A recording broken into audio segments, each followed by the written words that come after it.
ContactTalkRadio.com. Consciousness in action. And you are taking action into your consciousness by tuning into Contact Talk Radio. And on TuneIn.com, Hing.fm, and UpSnap Mobile. Contact Talk Radio.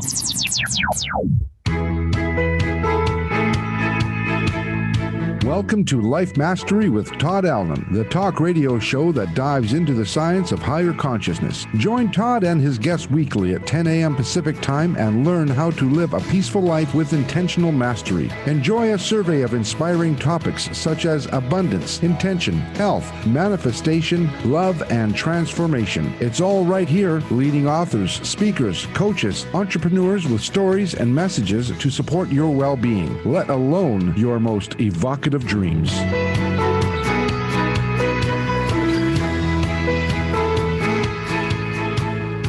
Hey, it's another groovy day, and most of you know why that is, because I make it that way.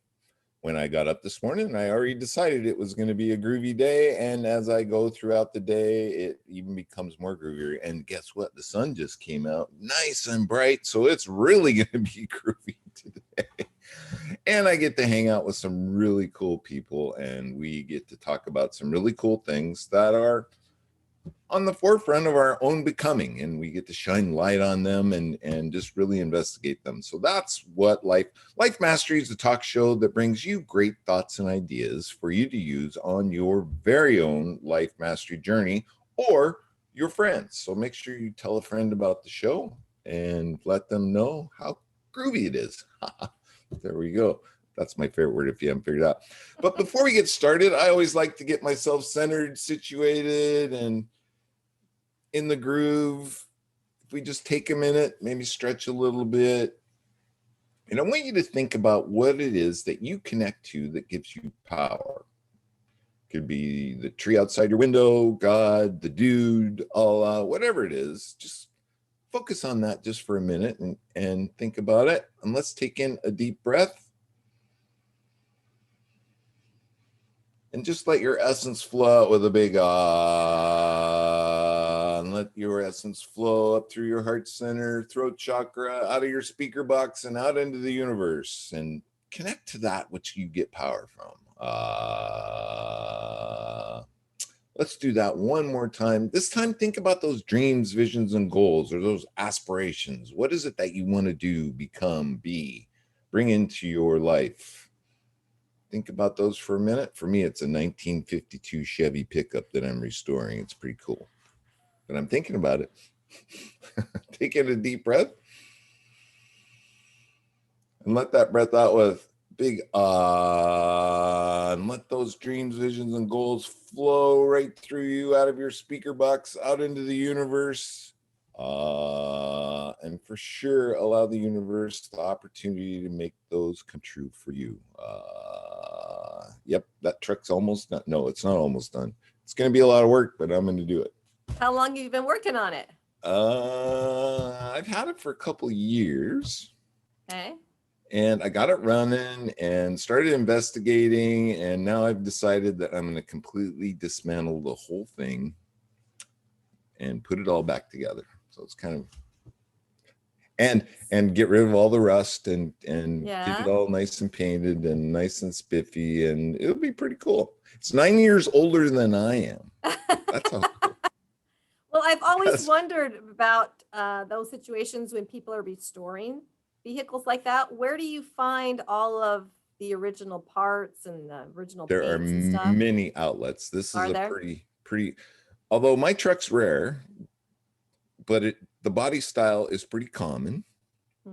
And there are many outlets that have aftermarket parts or refurbished parts, or I don't have any trouble finding the parts that I need. Now, They might be kind of expensive. Yeah. That would go without saying. Okay. And there are some parts that you just can't find, but there are updates and upgrades that you can do. And so what is the goal once you're done with it, or is the process the fun part? For me, yeah, it's probably the process. Yeah. But it's kind of a cool thing. It's a cool truck, and it's the kind of truck, Jackie, that you see people taking their wedding photos around. So Okay. maybe I can rent it out. There you go. That works. It's Maybe you pretty could, if it's drivable, you could even. Oh, it will be drivable. It's drivable now. I could drive Yeah. it around. It's pretty cool. Yeah. Cool. So you could even take it to the wedding and they could get the pictures with it there. So There you go. yeah, nice. As always, I have my co-host with me today. She's already been interviewing me. Can you believe it? She's just that interviewing type. That's probably why she's on Life Master Radio. You know what, Jackie? I was listening to the opening of the show, and we got to get Cam to change that, or we got to write a new ditty because it just says Life Master Radio with Todd. Where's Jackie? I was thinking like I'm chopped liver or something. What? I know she's a big part of the show. Okay, now let's flip the script. And Jackie, how's it going? It's going well. I know Yes. it's going. We started a new class today and another new class tomorrow. And we're just reaching a lot of kids now, and it's working out well. We've got a program that we're helping with another nonprofit that's called Jeff's Place. And Jeff's Place is a nonprofit organization that serves grieving families. So this is adults and children that are left behind after, in most cases, a tragic or sudden death of a family member. And this organization works with these families for as long as they need it. And most of the time, my understanding is that it's up to 3 years, 3 or 4 years of time that they support these families. And so they've asked the Speak Feed Lead Project to come and host just a fun family improvisation night where these families can just have fun together and maybe even a little competition against other families. So we're hosting that next week. And we're looking for some funding for that project so we can ensure we've got enough teachers and people available to help with that. And in fact, today and tomorrow is a big fundraising event in the state of Washington that's actually called Give Big WA. And the Speak Feed Lead Project is part of that large grassroots effort to raise money for nonprofits in the state of Washington. So if you are of a giving heart and you would like to check out our campaign, you can go to givebigwa.org/the Speak Feed Lead Project. Givebigwa.org/the Speak Feed Lead Project, and you can see our campaign there. I think it's on our Facebook page too, isn't it? It Jackie? is. Yeah. Or you can go to Life Master Radio. Everybody should have that It is fine bookmark. to You go. should be following it, and Yeah. just go to Life Master Radio with Todd and Jackie. But a And lot you'll of find- donors feel more comfortable going to another organization like that and looking at all the different organizations that can use their help. And you can search for ones that help kids or ones that help domestic violence victims, like we're going to learn about today. So there's all kinds of causes there that speak to your heart, and you're welcome to give to any of them, and hope that you do. So. You're busy. You're making me dizzy. You know that? I'm just like, and then I think you have a speech contest for young people on Thursday night too. How do you It's find time a to week breathe? from Thursday. Oh, it's a week. Thursday. Well, we got another week. Okay. If got you need another help with week. that, you haven't I asked do me need yet. help with that. Okay. Calling all Toastmasters that can help with the speech contest. We've got a gavel club. So those are kids that pretty are cool. age 10 to 17, and they're competing against each other in a speech contest. So that'll be It's not only that, these kids are speaking from the heart. They're speaking about things that are important to them or experiences they've had. And you watch these kids and they are just amazing. It's pretty cool stuff. Get your kid involved today. when you give a child a stage and a voice, you get to, it's so inspiring because you think, they're kids. They don't have any life experience. But I'll tell you what, they have enough experience that when they speak, it is inspiring.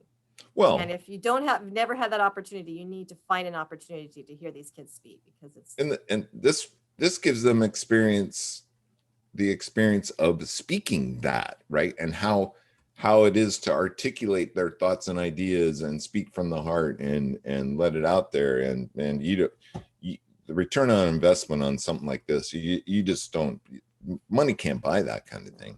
no. And yeah, when you're competing, you really have to up your game a little bit. You have to be very concise and clear on your message, and you have to give a call to action that's inspiring to the audience. So it does help you become a better speaker, just simply competing.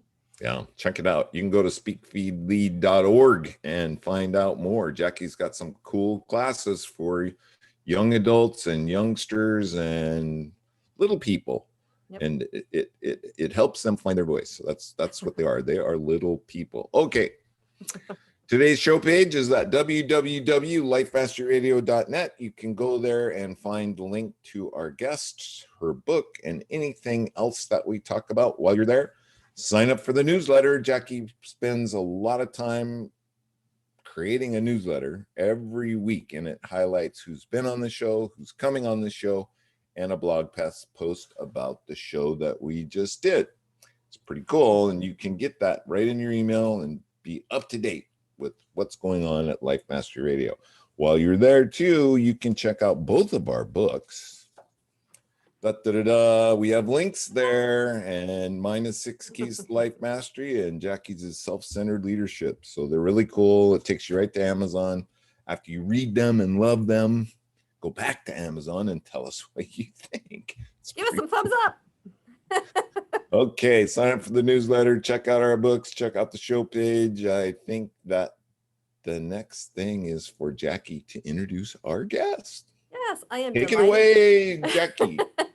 Michelle is a recent acquaintance of mine, and I'm delighted to let her share her story with us today because she is an international philanthropist, speaker, author, and a coach. In July 2017, Michelle founded Unsilenced Voices, a 501c3 nonprofit focused on inspiring change in communities around the globe by encouraging victims to break free and survivors to speak up about domestic violence and sexual assault. My mission is a lot like her mission. Her desire to help victims of domestic abuse came from personal experience in such a relationship. She has since completed and published her personal memoir, But I Love Him. He is recognized as a valuable resource in the speaking industry, and Michelle Jewsbury is the go-to professional speaker who uses her story of survival as encouragement and motivation for others. With a confident yet calming approach, Michelle's story makes a lasting impression on the audience and gives them the power to take their lives back. We all need to do that from time to time. So please welcome to Life Mastery Radio and hear her story, Michelle Jewsbury. Yay, Michelle! Yay. Thank you so much, Jackie. Thank you so much, Todd. I'm super excited to be on this show and to share with your audience some of the injustices that are happening and then how you can break free. So awesome to be here. Thank you. Yes, well, we're so glad you are because it happens so much. And my understanding is that domestic violence has risen pretty sharply because of the pandemic. It has, yes. The lockdown was supposed to save us from disease, but in a lot of cases, it just gave abusers more opportunity to abuse. And it's very sad. What are some of the statistics, Michelle? Clue us in on what the statistics are, I guess. Yeah, great. So if you want, I can backtrack a little bit as to why I actually know some of these statistics. So a little bit about me, I grew up in North Idaho and moved my whole life. My daddy was military. And when I was about 16 years old, I wanted to have a real job. At that time, I was babysitting. I loved babysitting, but I wanted like a W-2 job, which I don't understand why. And my mom was a manager, so she had trained me in a restaurant. So restaurant industry for over 15 years. I worked my way from hostess to server to back of the house to bartender and manager. And I loved the restaurant industry. And the reason being is I got to interact with people. And just like that we're here interacting, we can learn about one another. And I've always had an interest in psychology and sociology. When I was about 20 years old, I wanted something more. So I decided to pack up my car to and drive my happy little butt to Hollywood, California to be a movie star. And I loved it. You know, things were going well. I was starring in independent films and plays, and I really thought that I was on my way to stardom. And then I ended up meeting somebody, this blonde-haired, blue-eyed boy, swept me off my feet, courted me, sent me flowers and gifts, amazing text messages, and we had an awesome time together for about 4 months. And then after 4 months, that was the first sign of physical violence in our relationship. And I stayed with my abuser for 4 years. During those 4 years, I endured psychological manipulation, financial abuse, physical violence, and sexual violence. And when you're involved in something like that, me growing up, I never witnessed domestic violence. I never witnessed any type of abuse in my household. My mom and my dad loved very much, and we never even saw my dad yell at my mother or vice versa. I didn't realize what it was that I was going through. And then when I finally escaped after 4 years, I sat in front of my computer, very similar to what we're all doing at home, sitting in front of our computers. And I began to document my story. And when I began to document that story, it first came out in a play format, me being the theater major that I have. And I ended up writing and performing a 65-minute solo play about my experience in domestic violence, and performing that in 2016. And then what happened next is people started coming up to me and telling me their stories of abuse, telling me their stories of sexual violence, child abuse, injustices, and primarily gender discrimination and gender injustices. And I decided I had to do something even more. And I know a lot of us at home, we know that our stories matter. And we know that just because we went through a certain experience, it doesn't define who we are, but we can use our stories to help other people. And that's what I decided. Yeah, totally. And that's what I decided. I said, okay, I'm going to start a nonprofit. So in 2017, I founded a nonprofit organization called Unsilenced Voices to help survivors of domestic violence and sexual abuse worldwide. We're in Ghana, Sierra Leone, and expanding to the US this year, which we'll talk about here in a bit. And I wrote my first book called But I Love Him.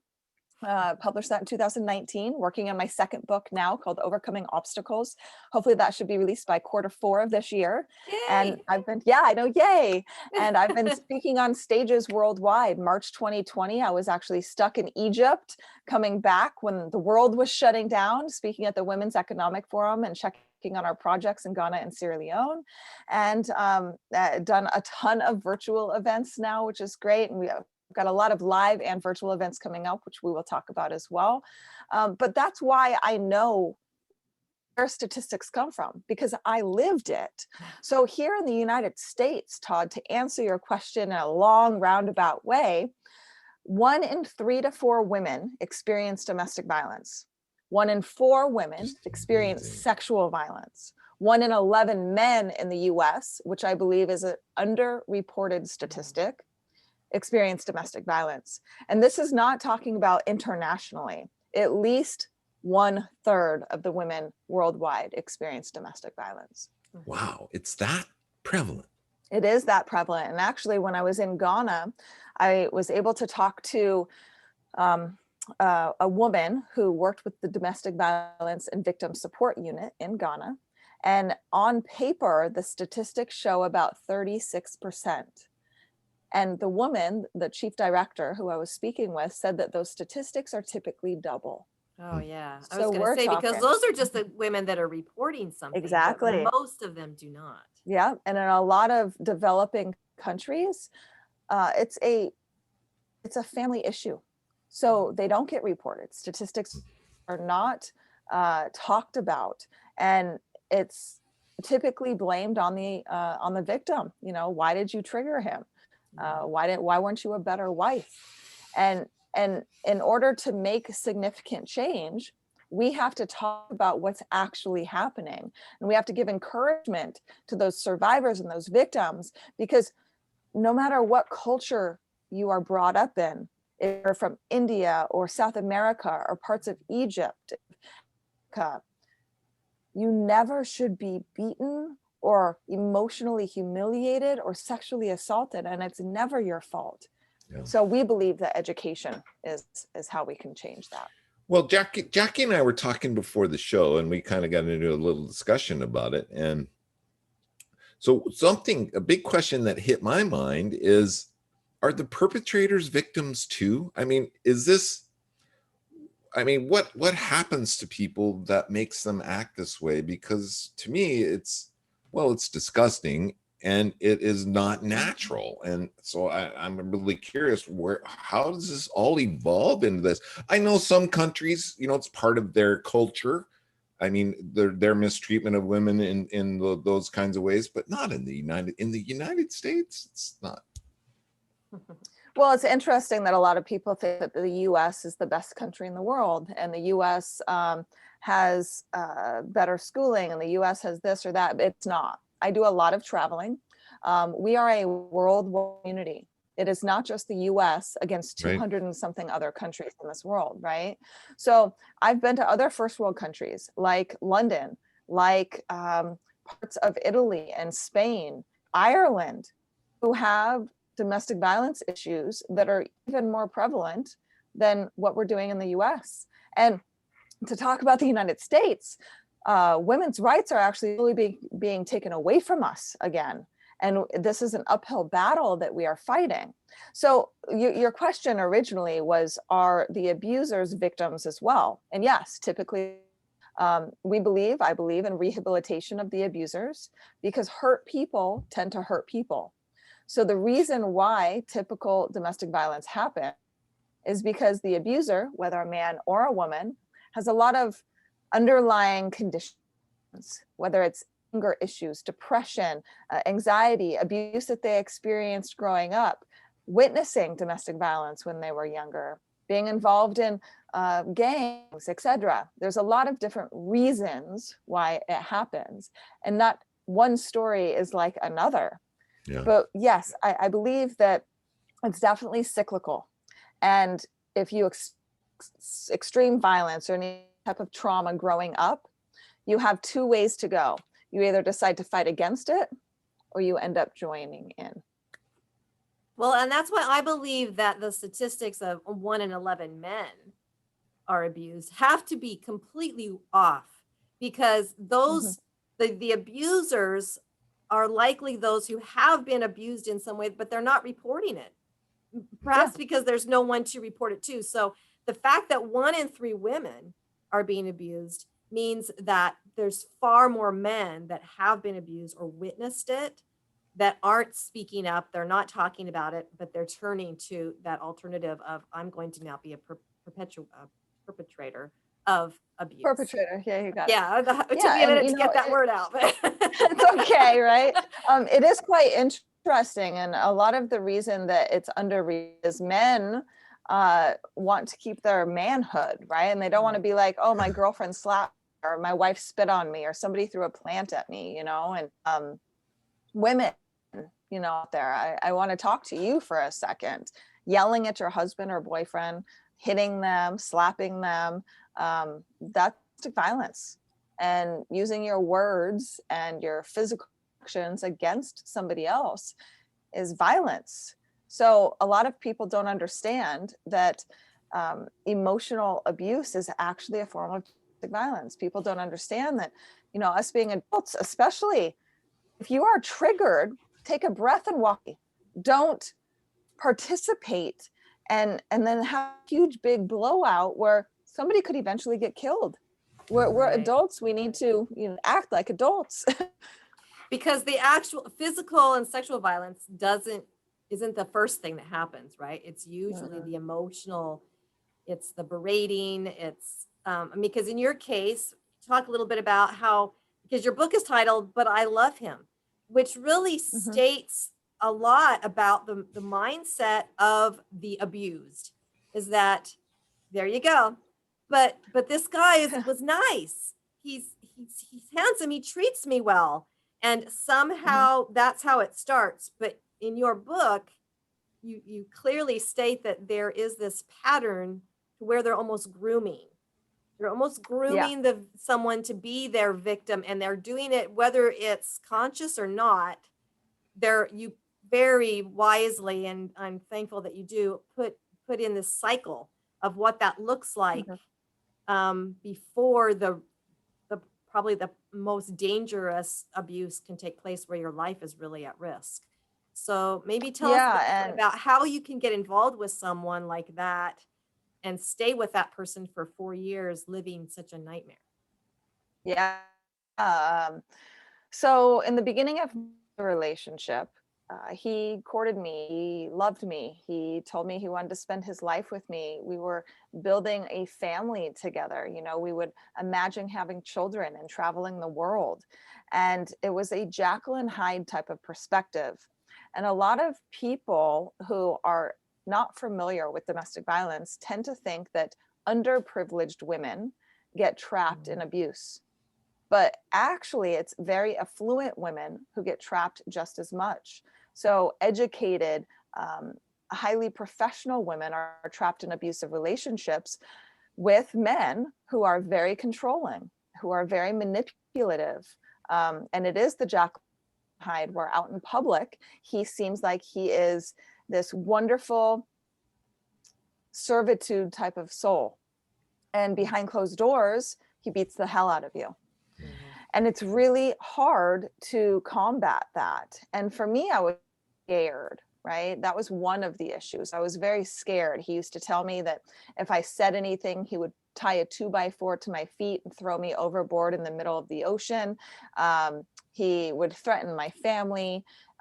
But then the reason why most victims stay trapped in abusive relationships aren't the threats, but it's the idea that he or she that they will stop the abuse.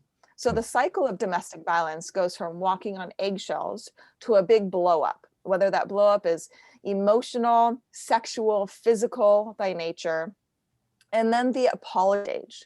That apology stage is the reason why most victims stay trapped. So sorry, Michelle, I love you so much. I was triggered. I promise I won't ever do that again. I'm gonna work on myself. I need help. Right? And you being the victim in that situation 100% believes the abuser, and the abuser at that moment believes it as well. So you stay trapped, and that apology stage can last 2 weeks, 2 months, 3 years before the walking on eggshells and the blow up again. Wow. So it is this vicious cycle that goes round and around and around. And in order to actually break free from that cycle, say you want to stay with your abuser, the abuser has to take responsibility he or she is doing and take initiative to help themselves, whether it's traditional or non-therapy, being able to tell their story as to why they're so hurt inside. Because like we talked about earlier, hurt people hurt people. So there were many red flags going into this relationship, like I do explain in my book.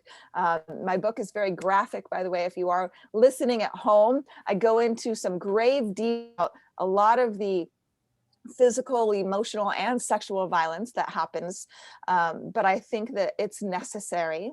But a lot of those flags were, to the a waitress appropriately. He wouldn't let me have a voice. He would order for me and tell me where to go and what to do. He moved the relationship too fast, too forward, right? He, within 4 months, I was living with him. I was isolated. I had moved away from my community and church and friends and family. And I was solely dependent on him. And then, he ended up massaging me to believe that I didn't have to work. He didn't want me to work. He would take care of me. And the first time that happened, it was a huge fight. But then he started to make me believe that he would take care of me and that I would be okay. And I don't need my independence. And me being a strong, independent woman, he was so incredibly convincing that I believed everything that came out of his voice, everything that came out of his mouth. And I was like, okay, well, we'll do this. And this is why I stayed 4 years. You know, he had trapped me, and I really believed that he would change. We went through couples counseling together, which is not a very good idea, by the way. No, couples counseling with an abuser is not good, because then the victim really have a voice in therapy. You need to do separate therapy. But he made me believe he was really trying. And lo and behold, he didn't. You know, he ended up assaulting a woman after me and facing time in jail. And I can't really talk a lot about that aspect, but I ended up taking my power back from him and making sure that he knew what he was doing was wrong, because the repercussion is necessary. You know, Michelle, I got to tell you, I have a hard time rationalizing this ping pong game that you just described, and it just blows me away. And as you're talking about it, it almost seemed to me like maybe there's some addiction going on, right? I mean, what did you get the feeling that you were addicted to him, and that's because I've always tried to understand why do they stay? Why do they go back? Why do they allow that person back into their life when the abuse is so destructive? Todd, are you married? Or what? Are you married? Are you seeing anybody right now? I've been with the same woman for about 12 years, I think, and I have been married before. Yeah. Okay, so 12 years. So about 6 years into your relationship, your wife throws a tantrum and slaps you and kicks you out of the house and spits on you. And then the next day comes to you and says, "I'm so sorry, Todd. I didn't mean to do that. I apologize. I promise it's not going to happen again. I've had a long day at work. The kids were driving me nuts today," whatever that looks like. And then you, being with that same woman for those 6 years, say, "Okay, well, that was the first time that happened. I'm sure she won't do that to me again." It's the same type of mentality that we have. Yes, I'm sure that won't happen again. It was a mishap. It was an accident that you beat me for 4 hours. Right? I know it's really hard for you to understand, but that's what and how we think. And then the next time it happens, "I'm so sorry. I didn't mean to do it again. I'm really, really trying to work off." And when you asked me, is it an addiction? It's not necessarily an addiction, but it's a codependency on both parties. That's the only thing that allows us to rationalize the irrational behavior, right? Yeah. I mean, it does. You know, it is irrational behavior, but unfortunately, it's irrational behavior by more than 50% of the world population. Yeah. And when we start talking about different cultures and different countries and the mentality there, I remember I flew to Ghana. This was a couple of years ago now, and we flew up to the northern region of Ghana. And when I was in the northern region, I was able to talk to groups of women. And when I was speaking to the women about how their husbands should not beat them, I was chastised, probably spoken to in a way. Chastised, spoken to in a way from the women that, "Wait, no, you're wrong. Husband doesn't beat me. It means he doesn't love me." It's not the bringing Western culture to different countries, but it's just education about morals and values and self-worth. What's right and what's wrong. What's right and what's wrong. And it is very difficult. I mean, we're not even talking about statistics of human trafficking. We got to think, yes, domestic violence is horrid and it's disgusting, and it happens to so many people. And there are so many individuals, Todd, like yourself, who it's really hard to wrap your mind around, because it does sound like an addiction. It sounds like something that should be easy to break free from, but it's not easy. And with human trafficking, the statistics, according to Liberation Foundation, here in the US, over 200,000 kids are being trafficked within our borders. 18 million children being trafficked outside our borders. And the number one consumer of human trafficking is white American males. Meaning they traveled to other countries and they purchase little boys and little girls at 6, 7, 8, 9 years old. And sometimes you don't recognize human trafficking. Here in the US, the reason why it's so prevalent is because that young girl on the streets that you think is, this is not a good word to say, a prostitute, a sex worker, right, is actually forced there. They're forced there because that individual has threatened them and their family. They may have been taken away from their family. And it's so difficult to rehabilitate those victims and survivors because they've been trafficked for 5, 10, 15 years and it's all they know. So when you try to take them out of that situation, they end up going back sometimes, just like with domestic violence. Yeah, it's a cycle with domestic violence. I ended up leaving Paul 5, 6, 7 different times, going back before I finally broke free from the situation. And even then it was tough for you, right? I mean, you found yourself fighting that urge Missing or that him. need. Yeah, missing. Yeah. Yeah, because I there's missed so him. much manipulation, right? That's the thing that happens even with the children who are trafficked. Many times they are drugged, right? They become addicted to a drug at the age of 5 or 6, so that they are completely dependent on this other person for food, for clothing, for everything, right? And so once you learn this dependence on somebody, you can't just walk away, because what would you have? Where would you go? What would you do? And so even though it's an adult woman in your situation, the mindset is easily trained to be the same way. And these guys know what they're doing. They know how to manipulate you. And they know it's very exactly what to say subconscious. and how to treat you when the times are good. And that's the thing, Yeah, is exactly. oh, well, times are so great. He's better now. You know, he loves me. And then all of a sudden you say the wrong thing, you know, or you put on the wrong pair of shoes, and all of a sudden, bam. Yeah, I remember one time with my abuser, we were having a great night and he wanted me to go put on some sexy lingerie. And I wasn't feeling like sexy at the time. and I was like, yeah, you know, I don't really have anything to wear. That caused the biggest fight ever. He's like, I pay for this, and F you, and this, and B, you know, all these awful words, and just berating me guilt with trip it. you, right? Yeah, exactly.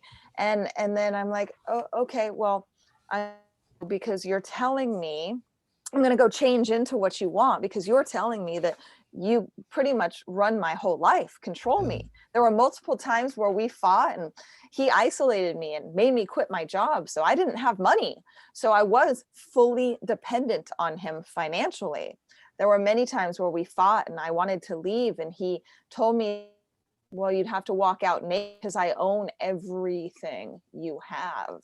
It's crazy. But for you to believe that, though, Michelle, for you to buy into that, and that's kind of what. But at that point, it wasn't that I believed that. At that point, if I didn't listen to him, he was going to beat me up even worse.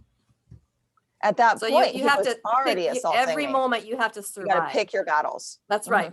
However you can survive in any given moment, that's what you have to do. And you can't, because you don't know what was really the possibility is that could happen to you. And so when he's saying, well, if you leave, it's going to have to be naked because I own everything. Well, at that point, you're just like, okay, well, then I have to just be subservient here and do what he wants, because otherwise the other side is too horrible to think of. And most of the time it probably happens. Well, I tried to leave. Right? Yeah. Yeah. But I did try to leave when I did. I was like, okay, well, because he was beating me up. I was like, yes, I don't care if I'm naked. I mean, at that point I was covered in blood and bruises. I needed to get out of the house, but then he wouldn't let me leave then either. You know, he would say that and then still not let me leave and throw me around. So, it's a very tough topic to talk about. And Todd, I love having this conversation with you, because a lot of our listeners may not understand this cycle as well. Like, why didn't she leave? She was there 4 years, 4 months, right? I get this all the time. 4 months, there was the first sign of physical violence. Why didn't you leave then? Well, it was because of the allure, the life that we imagined together. Well, I've always understood it too, Michelle, and because I've always pondered this. I've been involved in Alcoholics Anonymous, and I've heard multiple stories just like yours, and it's just like, And I've always come to the understanding that a person becomes addicted to another person, and then breaking that cycle and breaking free it takes every bit of energy and just all you can do to get away and stay away. Yeah, and that does explain some relationships, but not all of them, for sure. Yeah. So how did you get out of this one, Michelle? What was the final point when you could make your break and you took it? Yeah, so in every relationship, in order to actually break free, you need a breaking point. And for me, that breaking point was when I found out he was having affairs on me. I subconsciously was like, okay, well, you could beat me, emotionally abuse me, sexually assault me, but you cheat on me. I lost my mind. I mean, I don't exactly know why. That was just me, right? I do not appreciate cheating. I couldn't stand it. So then I melted. I was drinking every night. I was crying all the time. And then he decided, why don't you go home for a little while so you can thinking that I would come back to him. And I said, okay, right? He actually let me go. I was very fortunate that does not happen. He let me go physically, but emotionally and financially, he was still controlling me. And that last year I was with him, I tore my ACL and my father died. So emotionally, I was not okay. I needed to get surgery, and then I lost my daddy, and I love my daddy. I miss him much. And I ended up staying with Paul, and my final breaking point was November of 2015 when I received a phone call. And this phone call was his next girlfriend, and her head had just gone through the window in our home, and she decided that she was going to press charges. And that's when I had a huge decision to make. I was still in contact with Paul. I was still, quote unquote, allowing him to help me, right? And then I decided, okay, I don't care what happens to my credit anymore, because he would always threaten my credit. I had a great credit score, and then he demolished it all. He co-signed with me that I couldn't afford. There was a lot of financial repercussions, and I was scared. I mean, just like anybody would be scared for their livelihood. I was scared. Where the hell am I going to go then? How can you get an apartment with a credit score of 400? Yeah. So I made that decision. I said, okay, I'm done. I'm completely done. And contacted the DA and said, I'll help. And I sent Paul an email saying, I'm not really sure what I'm going to do. I just know that from now on, you need to go through attorneys.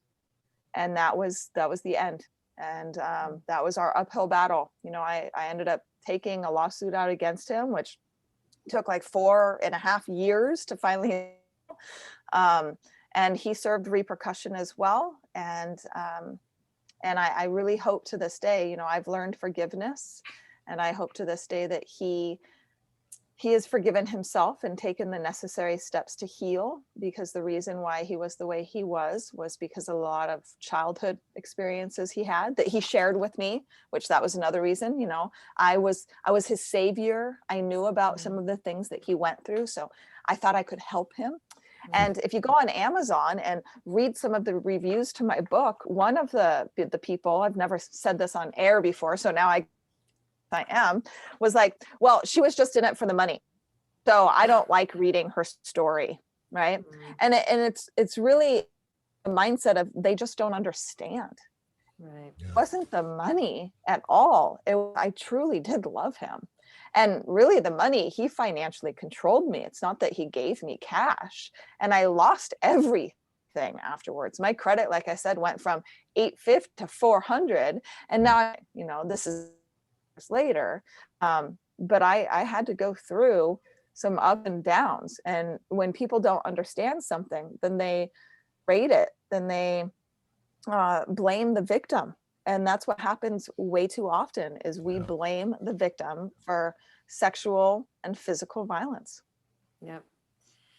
I mean, we Well, even you do it with both- children, for heaven's sakes. We blame children who have been abused, Mhm. Yeah. and it's just Yeah. not fair. It's not right. And So this lawsuit then that you had, now you were never married to Paul, correct? No. Okay. Mm-mm. Were you guys ever planning a wedding at any point like that? Had you gone that far into the relationship to do that?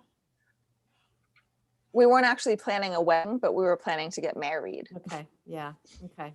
All right. Yeah. I had a question for you now. Oh, I know there's lots of women that are listening right now and they're thinking, oh gosh, my guy, even though sometimes he gets angry at me, he's not the same guy she's talking about. You immediately start to convince yourself, right? You start to defend the behavior of the other person. I mean, I don't know why we just do that, right? Yeah. So what would you say to someone? What's the first sign? What's something that perhaps happened with Paul the first time when that was a red flag and you should have gone, okay, I'm walking away right now, but didn't? Is there something you could share like that? Yeah, of course. So to the people listening, when you're like, oh no, that's not him. My husband or my boyfriend wouldn't ever do some of those things. And oh, maybe he did once, apologized, and it's fine, hasn't touched me since. My question to you is, what if you're wrong? Think even the slightest chance you could be wrong and he could hurt you again, right?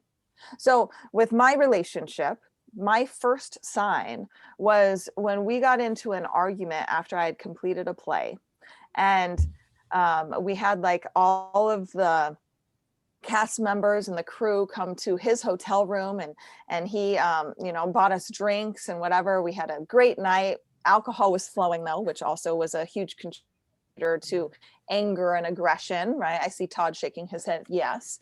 And at one point, one of my girlfriend's friends, right, brought me into the bathroom and started telling me, I don't know if I trust Paul. I don't think that he's good for you. Very cocky. He was very sure of himself. He threw money around like it was no big deal. He was a very well-off entrepreneur. And she just got the heebie jeebies, quote unquote, from him. Being around him. And the bathroom walls were very thin. And Paul actually heard what she was saying. And after everybody had left the hotel, it was just me and Paul. And that's when he began to be weird. And I was like, what's wrong? He's like, I heard what she was saying, and you didn't stand up for me, and this and that. And then he gave me an ultimatum. You either choose your friend or you choose me. And this was before 4 months. This was, this must have been 3 months into the relationship. And I should have realized at that point that my friend was right, because I had known my friend longer than I had known him. Yeah. But I decided that the picture that we had painted together was going to be reality. I was going to fight tooth and nail to make that a reality. And didn't he also claim that she had come on to him at the party, and that's why she was saying that, because she'd come on to him, and so he twisted it around. Yep. To show you that he was actually one protecting you. The good guy. Exactly. Right. Yeah. And Jackie knows this, you guys, because she read my book. So, so now's the time where I will tell you, Michelle, it is a hard book to read, but it has some very eye-opening experiences. And that's something, we just have about 10 minutes left. And you took this entire experience and now you are an advocate. And how did that transformation occur? Did you get some insight? Did you hear something say, go this direction, or have you just been following your heart? I believe it was God. I 100% believe that God's like, okay, we're going to make beautiful things out of these broken pieces. Right. And I believe that he does that.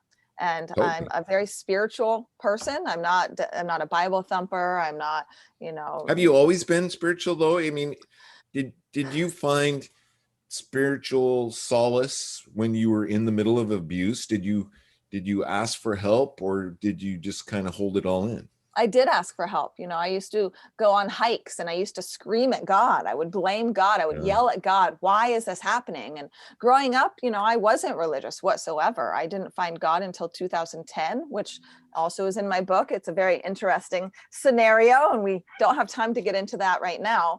But I ended up finding God and then getting involved in that abusive relationship. Yeah. So I was like, what the heck? Why is this happening? Why can't you fix him? Is it me? Screaming at God. But after I had left, I could feel him hold me. I could feel him carry me. And I listened to what he was saying, because sometimes when you sit in silence, you can hear. Because God's voice is very loud only when everything around you is quiet. And I felt this calling. I felt this pull to start a nonprofit organization. And, my reassurance for that was, when I founded it, I did all the paperwork myself, and we were 503 within a month.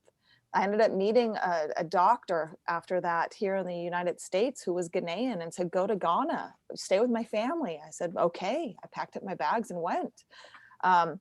I had contacts in Sierra Leone because I was VP for another organization prior to me starting my own. And when I was there, that's what we did. And now we impact thousands and thousands. Yeah, this thing has really blossomed for you, right? It is. Yes, this thing is growing, and it's not about me, but it's about I get that. all of the people that we can help. And you guys, if you're listening at home and you want to be a part of a movement of something that's taking charge and making change worldwide, we need your help. We have a live event happening July 22nd in Las Vegas. It's a fundraising and awareness event, and we're looking for sponsors. So if you run a business or a company or corporation, we need your help, and the sponsorship packages are great. And we are working with some amazing individuals. Our board is awesome. There are some big names coming on to kind of help grow Unsilenced Voices to be even more recognizable. But it's not about me. It's all about how we can impact. And we're planning a domestic violence, sexual abuse, and human trafficking awareness tour next year, where we'll go into a different city every month, hold a platform, right? Pay for this platform, have speakers come in and talk about some of these injustices and racial discrimination and what is happening in this world, and how we can make change, empowerment, using your voice, just like the Speak, Feed, Lead project that Jackie is doing. It's using your voice to make a difference. So we are planning that. So that's a curious question, Michelle. Did your voice need to be sequestered for it to be so loud today? I don't know. Honestly, I don't know how to answer that question. I just know that I've loved the theater. I've loved the stage. I've always loved, being in the spotlight. So that wasn't ever a question or a problem for me. But if I wouldn't have gone through this abusive relationship, I wouldn't be standing on the platform I am right now. Right. And, I wanted to say so many. too, to Todd, when he says that it's hard to read your book, it's really important that a survivor be allowed to use whatever language he or she wants to use. Totally. Describe what happened to them. And, and that's really part of finding the voice and using your voice. If that's the language you need to use to heal, then that's what you should be open, be able to do that. And so, Michelle, I wish with all my heart that what happened to you had not happened to you, but I am so grateful that you are now doing what you're doing and helping so many people, so many women and men to understand their worth and their value and see themselves in a different way, and that they are worthy of healing from all of this. So I appreciate it. And I thank you, Jackie. And I know we only have a couple of minutes left. So to your viewers and to your audience, if you want to get involved in Unsilenced Voices, please join me, email me, Michelle, MICHLE, at unsilencedvoices.org. Again, Michelle at unsilencedvoices.org. And to those of you listening that would like my book, I will do a giveaway right now. So the first person to text obstacles to 26786, and it's the word obstacles, OBSTACLES, to 26786. I will actually send you a my entire manuscript via PDF. For those of you that come in second and third and fourth and 10th, you'll receive a complimentary digital download of the introduction book and a place to purchase. So again, text the word obstacles to 26786. That's awesome. Michelle, thank you so much. You know, I get the feeling we've barely scratched the surface. So I hope you'll come back. Jackie will rebook you and we're going to continue on. You have another book coming out. I want to learn about that book too. You are an amazing and phenomenal voice for a lot of people. Keep going, girl. Don't stop, because the world needs to hear you. Yeah, I truly believe that. Thank you so much for showing up as you today. I appreciate Thank you, Michelle. both. Very so important. Okay. Yeah, an amazing show, and I hope you guys stay tuned, because we're gonna have Michelle come back, because there's so much more that we can give her a voice to. That's about all we have time for today. I hope you enjoyed the show. I hope you will tell a friend about the show and the amazing topics that Jackie and I come up with and talk about. They are truly life mastery tips for you and your friends to take and use on your very own life mastery journey.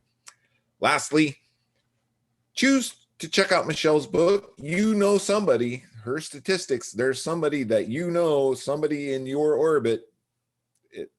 And lastly, please, please, please make it a great day, because it is all about choice. Thanks for tuning in, and bye-bye for now.